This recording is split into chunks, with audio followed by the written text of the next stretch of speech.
100 రూపాయల సంపద ఉంటే 100 రూపాయలు ఒకటితోనే ఉంటుంది. ఆదాని లాంటి వాటితోన ఒక 40 రూపాయలు ఉంటే మనలాంటి వాళ్ళందరం కలిసి 50 రూపాయల్లో 3 రూపాయల్లో బతకమంటుంది మనల్ని.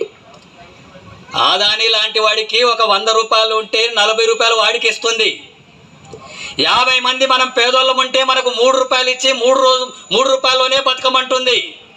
ఎవడబ్బ జాగీర్ అని చెప్పి దేశ సంపదనంతా కూడా మీరు దారదత్తం చేస్తుంటే ప్రజలు చూస్తూ ఉన్నారు.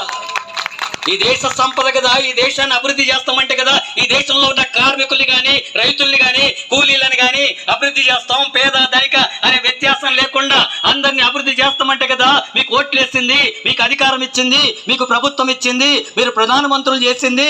అయితే ఈ దేశ సంపదనంతా కూడా ఆదానికో అంబానికో దారదత్తం చేస్తుంటే మరి మనమేం కావాలా? మన బతుకులు ఏం కావాలా? మన సంపద అంతా కూడా అక్కడ దోచిపెడుతుంటే ఈ దేశంలో కోట్లాది మంది కార్మికులు ఉన్నారు. కోట్లాది మంది కార్మికులు మా హక్కులు అమలు జరగాలని సమ్మె చేసి పోరాడి కొన్ని హక్కులు సాధించుకుంటే ఆ కార్మికుల హక్కుల్ని కాలరాస్తుంది బీజేపీ. మీరు సంఘం పెట్టడానికి వీల్లేదంటుంది, కార్మికుల్ని సంఘం పెట్టుకోకూడదు అంటుంది, వేతనాలు పెంచమని చెప్పి అడగకూడదు అంటుంది, యజమానులు ఏం చెప్తే అదే వినాలంటుంది. అంటే ఎవడి పక్షాన ఉన్నట్టుగా బీజేపీ ప్రభుత్వం? యజమానుల పక్షమా, కార్మికుల పక్షమా?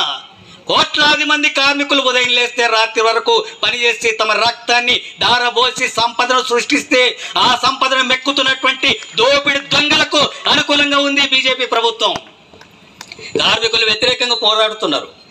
కోట్లాది మంది కార్మికులు వ్యతిరేకంగా పోరాడుతున్నారు. రేపు ఏప్రిల్లో కూడా వాళ్ళు పెద్ద ఎత్తున దేశవ్యాప్తంగా సమ్మె చేయబోతున్నారు కార్మికులంతా కూడా. అట్లాగే రైతులకు వ్యతిరేకమైనటువంటి ప్రభుత్వం ఇది, కార్మికులకే కాదు.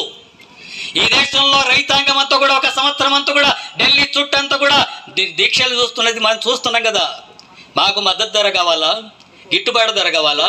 మేము కష్టపడి పంటలు పండిస్తున్నాం, పండిస్తే మాకు అప్పులు తెచ్చి పెట్టుబడి పెట్టి పంటలు పండిస్తుంటే గిట్టుబాటు ధర రాలేదు, నష్టపోతున్నాం.